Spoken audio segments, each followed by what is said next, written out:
No. Hey. I'm so sorry. I misunderstood the time. I'm sorry. Hello. Hey, everybody. Is this, hey, how are you? I'm so sorry. I thought it was 7:30, so I'm so sorry I'm late. What's happening here? I'm in the middle of a, what do you do? The warm-up. Yes? We did a warm-up gang. We were the warm-up gang. What are you doing? What are you playing here? They played some ragtime and they showed orchestral. I see. Yes, what should we do? Oops.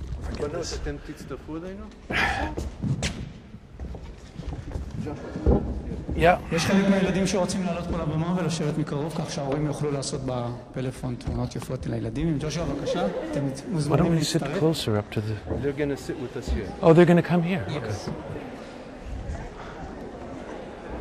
Hey, Tchaikovsky was great. Thank you. It's fun. It's fun. Hi. He played amazing. Thank you. You're in the orchestra? Yes. Yeah. I see. Thank you. I enjoyed it so much. Do you play in the orchestra? Yes, we're both. I haven't met you. I'm last, don't worry about it. Hi. What is your name? Sharon. Sharon Josh. Hey, you guys.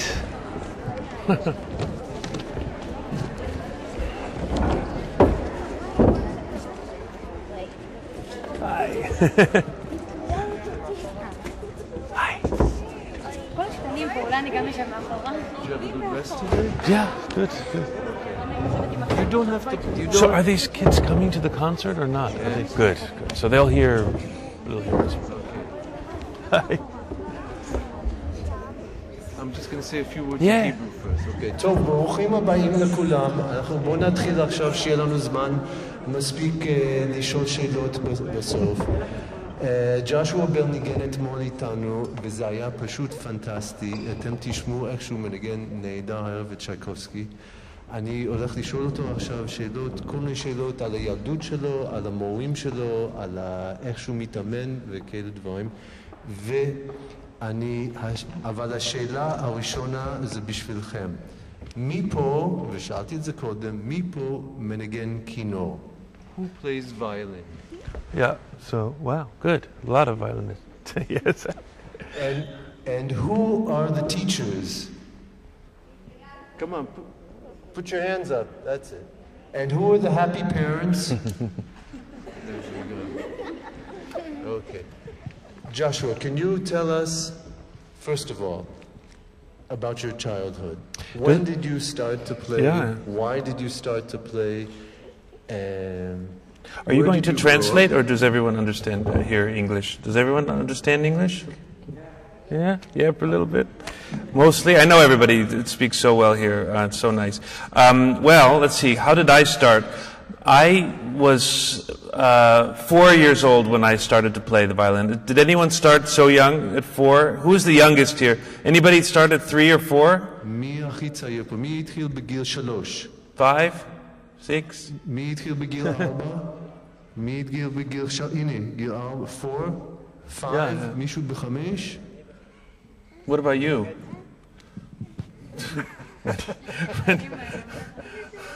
Well, I was 4 years old when I started playing. My parents are not musicians, but they love music. My parents were psychologists but they played music. My mother played the piano, and my father had a violin that he played a little bit, and he used to sing, and there was a lot of music in my family, so everyone in my family had to play an instrument. So my sister played piano and cello, and I played the violin from the age of 4. I didn't think I was going to be professional. I just played like everybody else. And then it wasn't until later, when I was about 12 years old, that I started to think this could be a serious thing. Did you remember a particular event that you said, wow, this is for me? Well, I know that I always loved to perform. So my first concert with orchestra was playing the Bach double concerto, which some of you may know. Do anyone play the double concerto by Bach for 2 violins? I'm sure. That was the first piece I played with orchestra, and I was seven years old, and with my local orchestra, Bloomington, Indiana Symphony, where I'm from. And I was very, very shy child. I didn't like to speak in front of the class. I was very, very shy. But when I played violin, I felt very good, always. I enjoyed getting up in front of an audience and playing, and I always got a good feeling from that. But it wasn't until I was 12 that I met a teacher. I had many good teachers and very important teachers before, but the one that really took me to the next level was a very special man named Joseph Gingold.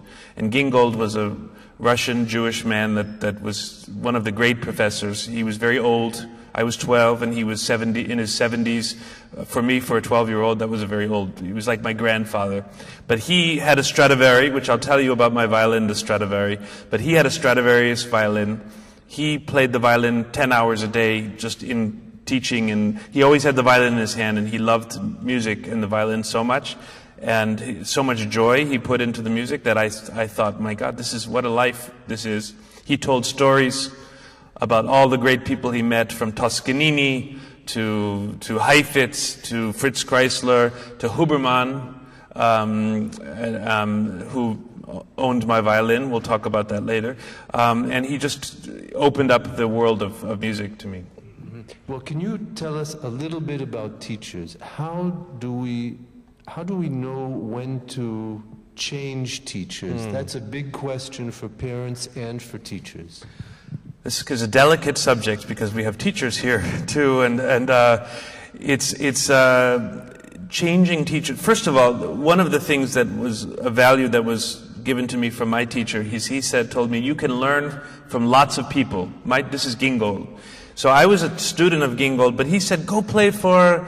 There was an Israeli violinist named Yuval Yaron. I don't know if you remember him. He was teaching at the university. He was an incredible violinist. And he was down the hall teaching. And he said, go play for Yuval. So I played Izai for Yuval, and he taught me some things. And he said, go to Europe and take lessons with Henrik Shearing, and go to Aspen and study with Dorothy DeLay for the summer, see what you think. He wasn't protective. And so he taught me that you can learn from a lot of people, and I think it's a mistake if you think that you're going to spend your whole life with one guru that's going to teach you everything about music. You learn from everybody you work with. I continue to learn from every conductor and people I play chamber music with, and you have to have an open mind about studying. But a good teacher, I think, is very important for parents, though, to really try to make sure that the teacher is someone that's inspiring and stimulating your child, and that they're enjoying it on some level. Of course, we don't always want to practice. I know that I'm sure you fight with your parents about wanting to practice, not wanting to practice. I did, of course, and now I fight with myself about not wanting to practice. But for the most part, you have to have a teacher that's somehow bringing joy so I think it's very important. Also, it's the connection between the student and it's got to be a special chemistry. So if it's not happening, you need to move on. And so, but it's a very difficult thing because you become attached to teacher. Even if you know you need something more, it's very difficult to say it's time to move on. When you were younger, did you ever get to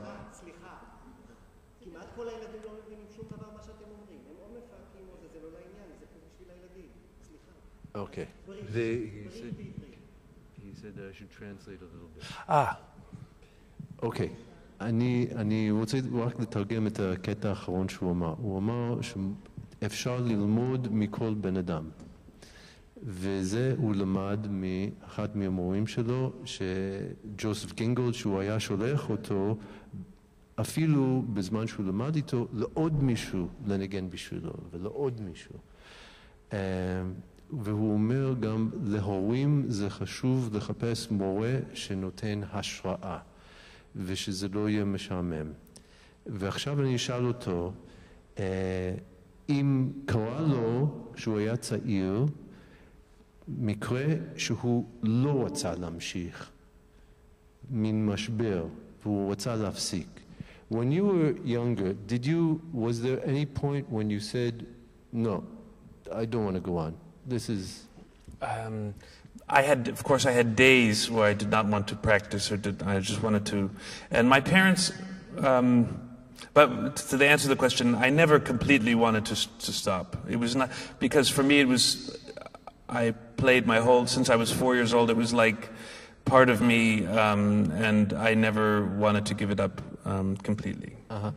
הוא אמר שהיו ימים שהוא לא רצה לנגן, אבל מגיל 4 הוא תמיד רצה לנגן והוא ידע שהוא רוצה לנגן. But one of the reasons I thank my parents, I think for this, because they also thought it was very important that I was a normal kid, and I played a lot of sports. I was into tennis. In fact, I was quite competitive tennis player when I was 10 years old. I played tournaments and things like that, and I was into basketball. And doing all the normal things. So my life was not all about music. ומה שההורים שלו רצו שהוא יגדל כילד נורמלי לגמרי, ובגיל 10 הוא היה שחקן טניס ממש טוב, והוא התאמץ גם שיהיה לו, כל הילדות שלו יהיה ילדות של ילד, הוא קורא לזה נורמלי. You call it normal children. Yeah, normal children. I don't know if normal, but who's normal? Nobody's normal. Can you tell us about practicing? Practicing, yes. עכשיו אני אבקש ממנו לספר לנו קצת על להתאמן. זה חשוב, is it important how many hours? חשוב השעות? Well, yeah, the more hours, the more you get done. Yes, it's true. But I have never been someone who practices many hours a day. And I believe much more in the quality of time than the amount of time. הוא מאמין הרבה יותר באיכות הזמן מאשר הכמות. אבל המשפט הראשון שהוא אמר זה כן, חייבים להתאמן הרבה, ואז הוא אמר אבל. The important thing is that you're getting better, that you feel like you're getting better or learning something new. I mean, for me, the way I got through practicing, because there were times when I didn't like it, is to set a goal. I would like to learn a new piece, so I would say, by the end of the day, I'm going to be able to get through the next 2 pages of this piece. And that's a challenge. It's like a puzzle. I always like puzzles as a kid, mathematical puzzles and logic puzzles and figuring things out. And so music is like that. And setting a goal is very important to helping you practice. If you're just kind of playing through and you watching TV and playing through and at the end of the day you're not sure if you're any better than you were before the day, then it's not a good practice. But if you feel good about it after, like, gosh, I got a little bit better, then you've had a good practice. It doesn't matter if it's 1 hour or 5 hours. כן, הוא אומר שעיקר זה להרגיש שהשגת משהו בסוף האימון. הוא אומר שלפעמים כשהוא נתקע, הוא אפילו מציב לעצמו מטרות ברורות. למשל, יצירה חדשה, הוא אומר, עד סוף היום למדתי את היצירה החדשה. הוא אומר, אבל העיקר זה להרגיש טוב ולהרגיש משתפרים. Can you tell us about your instrument? Yeah. So my violin, which many of you coming to the concert, listening to the concert today? Oh, everybody? Oh, great. Well, so you will hear it later. But my violin is a Stradivarius. And do you know what the Stradivari is? The Kino Strad. Stradivari was the greatest violin maker that ever lived. And this violin was made exactly 300 years ago. In 1713 it was made. זה בדיוק, הכינור שלו זה משנת 1713, בדיוק לפני 300 שנה. קוראים לזה, I'm going to tell what the name of the instrument is. קוראים לזה ה-Gibson X Huberman Strad. It's this violin. It's called I call it mostly the X Huberman because Huberman was the greatest violinist that played on this. And do you know the name Huberman here? I think there's a street out called Huberman Street here. And Huberman is the one that started this orchestra, the Philharmonic. כן, ברניסלב הוברמן היה מייסד התזמורת הפילהרמונית, ויש רחוב הוברמן, בדיוק פה כשאתם יוצאים מהבניין, זה רחוב הוברמן. זה היה כינור שלו. How many years did Huberman play on this violin? So Huberman played on the violin for, I don't know how many years, maybe 20 years, I'm not sure. But in 1936, Huberman was just starting to raise money to form this orchestra. I mean, he was in the middle of raising money for this orchestra to bring all the Jewish musicians from around Europe to come to Israel, and he saved the lives of many before the war. But he was in New York playing a fundraiser concert at Carnegie Hall. Huberman הכנר היה ב-1936, זה לפני כמעט 80 שנה, הוא גייס כסף בשביל להקים את התזמורת הזאת, והוא ניגן קונצרט באולם קרנגי בניו יורק. And in this concert in 1936, he had two violins, one Strad, this one, and one Guarneri violin. And so for the second half, he played on the Guarneri. And during the second half, this violin was stolen from his dressing room. So בחצי השני של הקונצרט, מישהו גנב את הכינור הזה מהחדר הלבשה שלו. And so he finished the Franck Sonata he was playing, and his assistant said, "Your violin, the Strad, is gone, it's gone." And of course he was very upset, and the violin was never found, and he never saw the violin again. כן, הכינור נעלם, הוא לא ראה אותו שוב.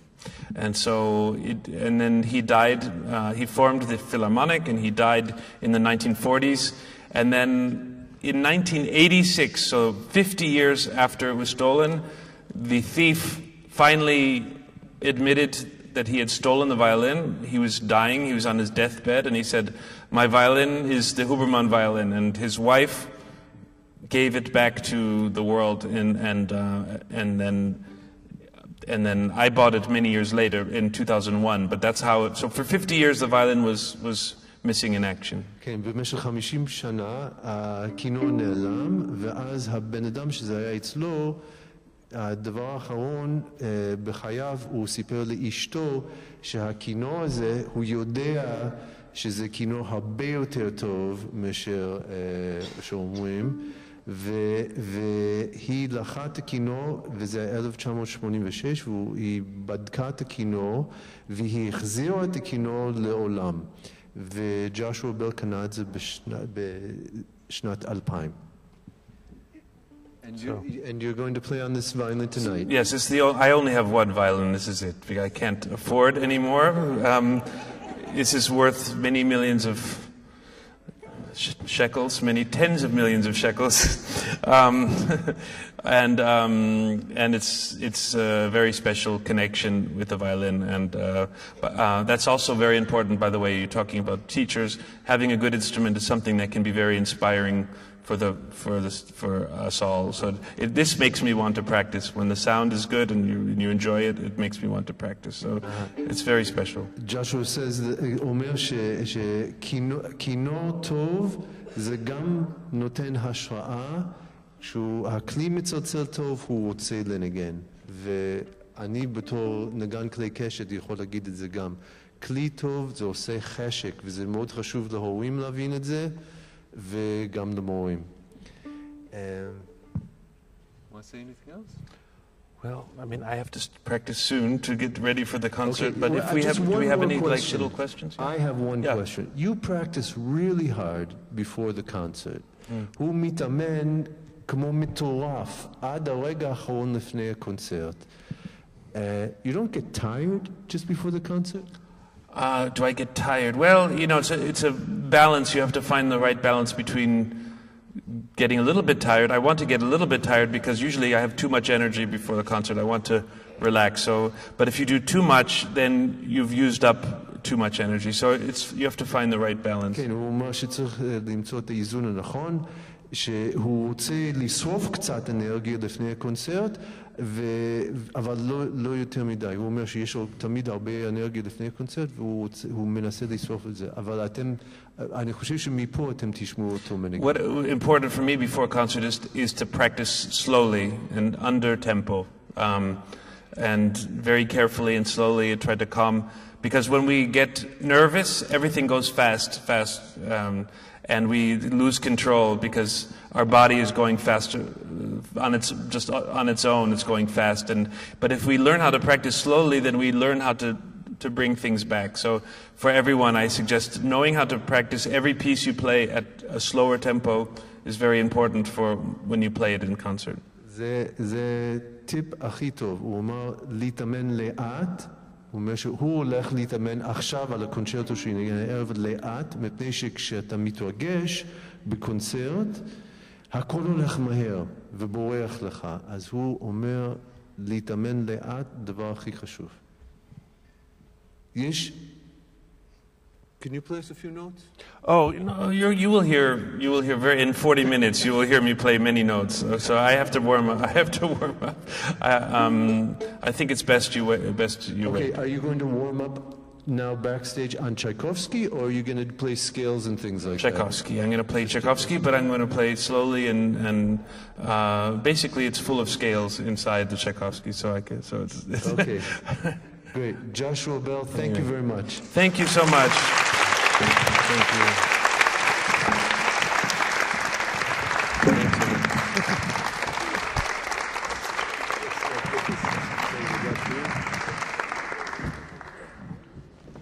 Sorry again that I was late. I feel very badly. It takes it takes too much time to get it out and prepare it before. 300 years it took it. You'll hear it soon. That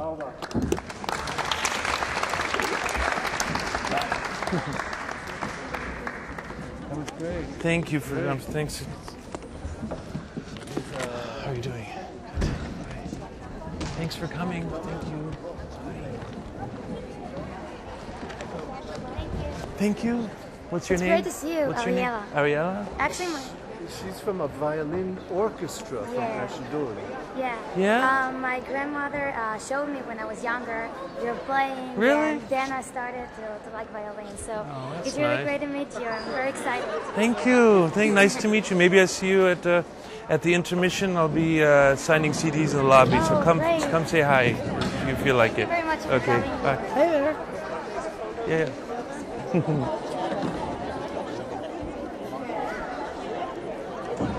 Thank you. I have to, but I will be in the lobby signing CDs in the intermission.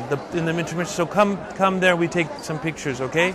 Because I have to warm up. Hi, how are you? Good to see you again. Yes, I have to go warm up because it's getting late. So, but I'll be in the lobby at the intermission, okay? We'll see you. Thank you. The microphone is on time. Oh yeah. You can. Okay. I have to go warm up. Okay. Real quick. Real fast because I really have to go. Sorry, but I have to.